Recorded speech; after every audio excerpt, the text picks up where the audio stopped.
están? Espero que estén muy bien. Estamos otra vez por aquí, por el canal de YouTube. Y como pudieron ver en el título del video de hoy, vamos a hablar acerca del inicio de los primeros cristianos. Este tema ya lo tenía en el teléfono guardadito para más adelante y dije, creo que ya es el momento de poder hablar sobre los primeros cristianos, qué hacían los primeros cristianos y este texto que es tan famoso pero que a veces no le prestamos mucha atención o hay cosas que podemos mejorar con respecto a nuestra vida cristiana. Para eso vamos a estar leyendo Hechos capítulo 2, versículo 41 y versículo 42. Así que los que recibieron su palabra fueron bautizados y se añadieron aquel día como 3,000 personas. Y perseveraban en la doctrina de los apóstoles, en la comunión unos con otros, en el partimiento del pan y en las oraciones. Hay unas cosas que debemos considerar y es que esto ocurrió luego de la primera predicación hecha por Pedro después del Pentecostés. Pedro acababa de predicar acerca del arrepentimiento, acerca de Jesucristo, y los judíos se arrepintieron de sus pecados. Todos aquellos judíos que se arrepintieron y creyeron fueron bautizados y según el texto fueron aproximadamente como 3,000 personas. Me llama mucho la atención que el texto dice se añadieron y es que en el Pentecostés, en el derramamiento del Espíritu Santo, ya había un grupo de cristianos, ya había un grupo de personas que seguía a Jesús. Pero oficialmente, históricamente y otros predicadores también, cuando hablan de los primeros cristianos, se refieren a partir de este bautismo de las 3,000 personas. Ahora vamos a estar hablando qué fue lo que pasó con estas personas, qué ocurrió luego de que se bautizó toda esta gente, qué prácticas comenzaron a hacer los primeros cristianos luego de haberse arrepentido y decidir seguir a Jesús. Lo primero que podemos ver aquí es que perseveraban en la doctrina de los apóstoles. La palabra perseverar viene del griego procastereo, que significa anhelar, constantemente diligente, asidir asiduamente a todos los ejercicios. Por supuesto, cuando yo no entiendo una palabra, yo la busco. Y asiduamente significa con dedicación, gran frecuencia o perseverancia.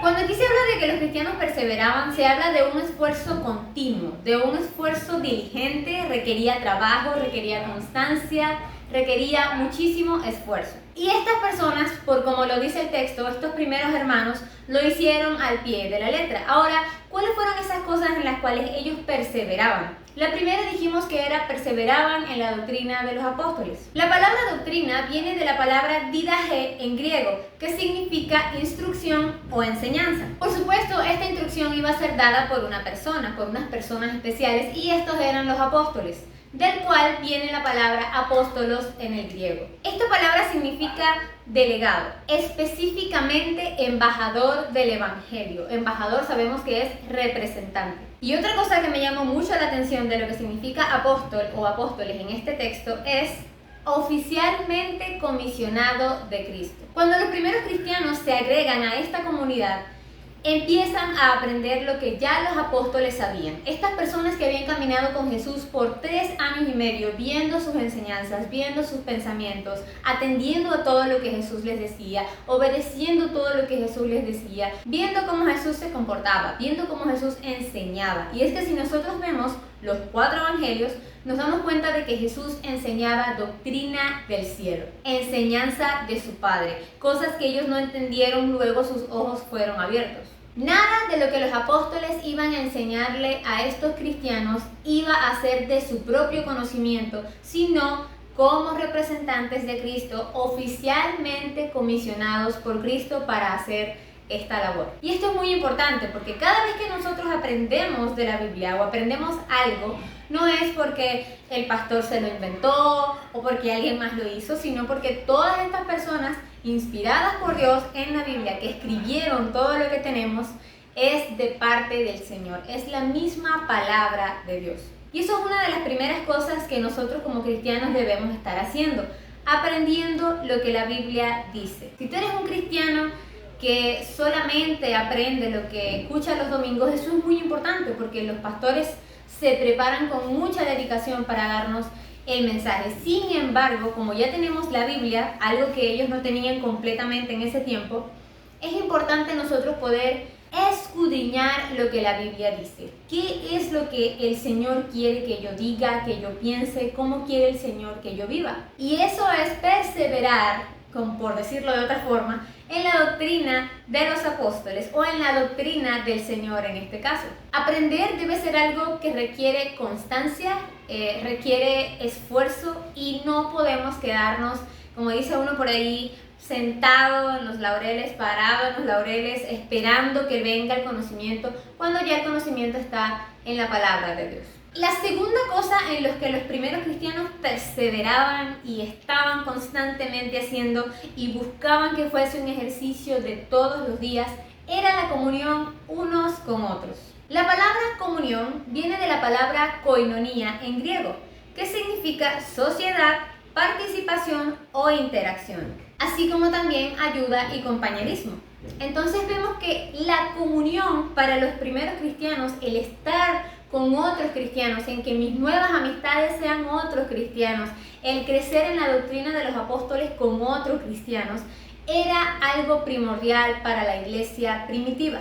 Hay una lista que vamos a hojear bastante rápido que se encuentra en Hechos capítulo 2, 43 al 47, y esta lista para mí es hermosa y es una lista que debemos practicar en comunión, poder practicar esta comunión. Y es que ellos obviamente estaban juntos.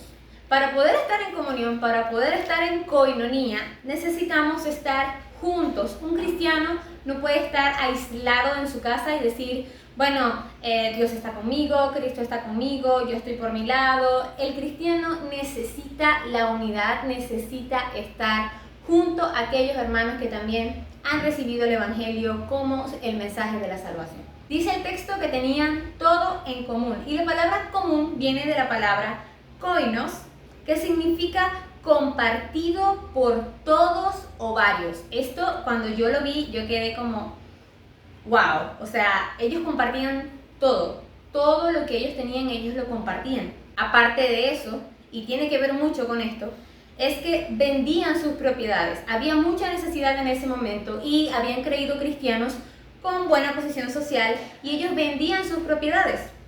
¿Para qué? Sigue la lista. Repartían con equidad a cada necesitado.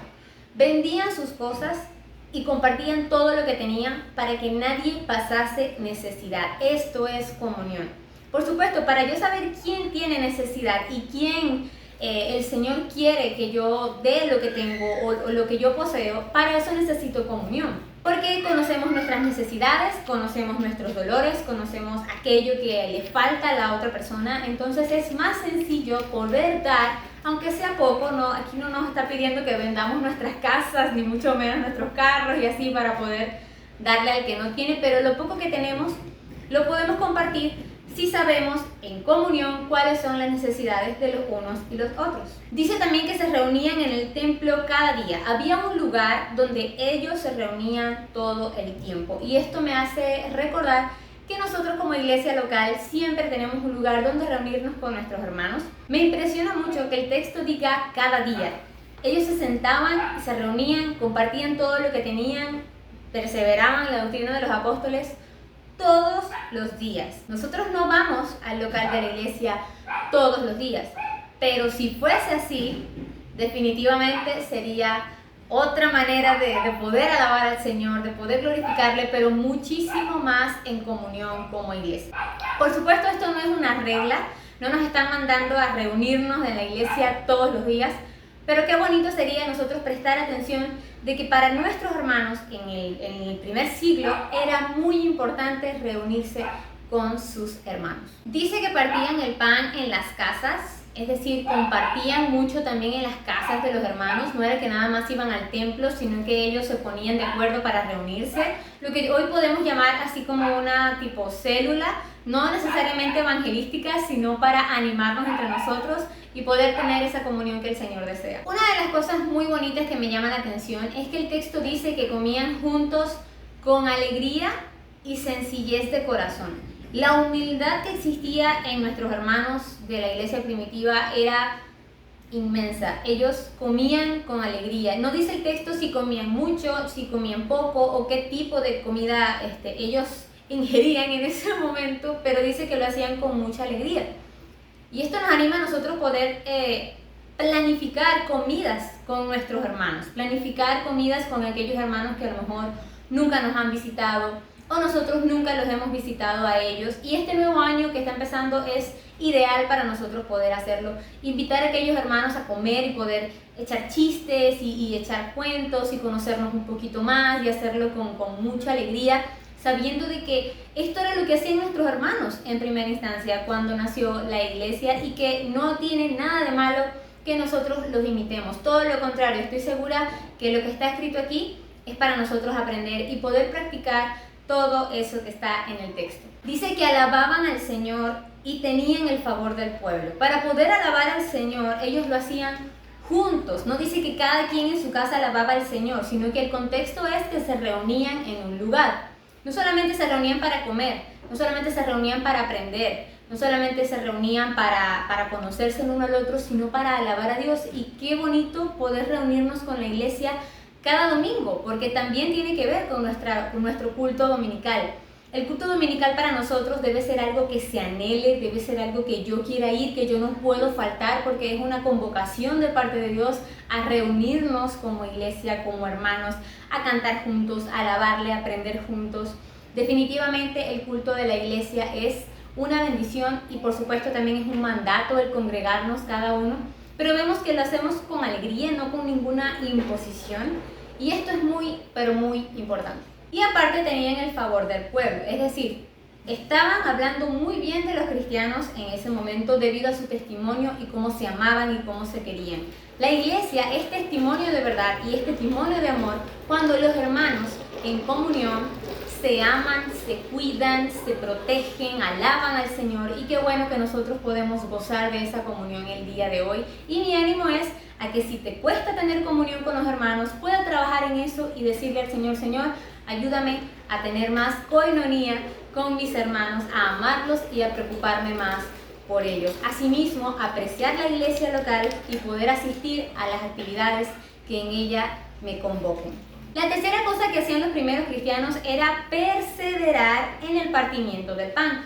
Esto, por supuesto, ya lo hemos hablado, se refería a que compartían sus comidas, tanto para tener esta comunión como para el necesitado, porque siempre había alguien necesitado, siempre había alguien que no tenía para comer. Entonces, para los cristianos en el primer siglo era muy, pero muy importante reunirse a ayudar a aquel que no tenía, compartiendo lo que se tenía.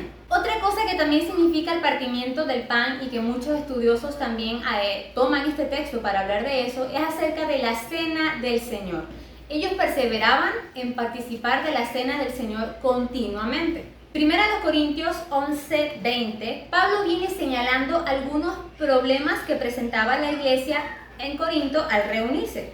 Dentro de estos problemas se encuentra la mala práctica de la cena del Señor, la cual era una costumbre realizar al reunirse como iglesia. Pablo da por sentado que cuando los cristianos se reunían, tomaban la cena del Señor. Esto era algo totalmente normal. No dice si cada día, no dice si cada mes, como normalmente lo hacemos en las iglesias hoy día, pero dice que era algo constante, era algo que no faltaba, recordar la muerte y la entrega del Señor en sacrificio vivo y agradable. Sin embargo, los corintios lo estaban haciendo de una manera errónea y entonces Pablo los exhorta a hacerlo de la manera correcta. Pero vemos que la cena del Señor era algo común que los hermanos hacían al reunirse en las iglesias. La pregunta que debemos hacernos es: ¿cómo está nuestra vida dando al hermano que no tiene? Porque no necesariamente hay que tener mucho para poder compartir. Entonces, el partimiento del pan debe ser algo que debe ser normal. Compartir entre nosotros, hacer reuniones para poder compartir alguna comida, pero también estar pendiente de aquellos hermanos que tienen necesidad e invitarlos para que ellos puedan compartir con nosotros y también nosotros suplir sus necesidades. No necesariamente todas, no es que hay que hacerles un mercado porque a veces es complicado, pero sí un poquito de lo que nosotros podamos dar, el Señor definitivamente lo bendice. Y asimismo, cuán importante es para nosotros tomar la cena del Señor. Es algo solemne, es algo que me agrada, es algo que yo busco asistir, es algo que yo procuro que sea algo importante para mí, recordar la muerte del Señor hasta que Él venga, porque ese es el propósito de la cena, uno de los propósitos de la cena del Señor, es recordar que el Señor ha muerto y que va a venir algún día. Entonces la cena del Señor debe ser algo sumamente importante, tanto para ti como para mí, como cristianos, ya que los primeros cristianos, lo primerito, la crema, como dice uno, para ellos era importante y se hacía constantemente. Por último, los hermanos del primer siglo perseveraban constantemente, diligentemente en las oraciones. Algo que hacían nuestros primeros hermanos cristianos era reunirse, estar juntos para orar constantemente como iglesia. Y si lo vamos a llevar al día de hoy como iglesia local, no es lo mismo orar personal, que ya lo hemos hablado en este canal, lo importante que es tener una vida devocional personal, pero vemos que la iglesia desde el principio empezó a tomar prácticas de orar juntos. Es necesario que tú y yo podamos conocer las necesidades de nuestros hermanos y orar por ellos, cargar sus cargas, que ellos carguen nuestras cargas, que se pueda orar por las necesidades de la iglesia, por aquellos planes de la iglesia, por cada uno de los ministerios, como los llamamos el día de hoy, pero en comunión. El Señor, mis hermanos y mis hermanas que me están oyendo, quiere que nos reunamos como iglesia. Esto se presta para orar también por nuestros hermanos, por la evangelización, y la pregunta que debemos hacernos es: ¿cómo estamos nosotros en la asistencia a nuestros cultos de oración en nuestras iglesias locales? Si tu iglesia local tiene un día y una hora para orar como iglesia, déjame decirte que es un mandamiento del Señor que lo hagamos, que asistamos, que podamos orar juntos, que podamos cantar juntos, que podamos poner delante del Señor juntos las necesidades de unos y otros, así como de la iglesia, como ya lo hemos dicho. Entonces mi ánimo es a que si tienes una reunión de oración fija, no faltes, sigue orando al Señor. Eso también se presta para tener comunión y para aprender del Señor juntos. El servicio de oración, lamentándolo mucho, a veces es un servicio que ponemos un poco de lado, pero sabemos que el Señor lo pone como algo importante, lo desea que nosotros vayamos a los servicios de oración, y esto es algo que debe cambiar en nuestra vida y que nuestro corazón pueda aprender a apreciar, orar juntos como iglesia, como comunidad. Sin más, espero que este video te haya servido muchísimo, haya sido de bendición para ti. Espero que puedas comentar qué te pareció, cuál es el área favorita que te gusta acerca de estas cosas que hacían nuestros hermanos cristianos, y aprender de que la palabra de Dios siempre tiene algo bueno para edificarnos. Llénate de ella, aprende de ella. Dale like a este video si te gustó, compártelo con aquellos amigos que a lo mejor quisieras que ellos vieran estas prácticas y pudiésemos mejorarlas este nuevo año. Nos vemos pronto, Dios mediante. ¡Chao!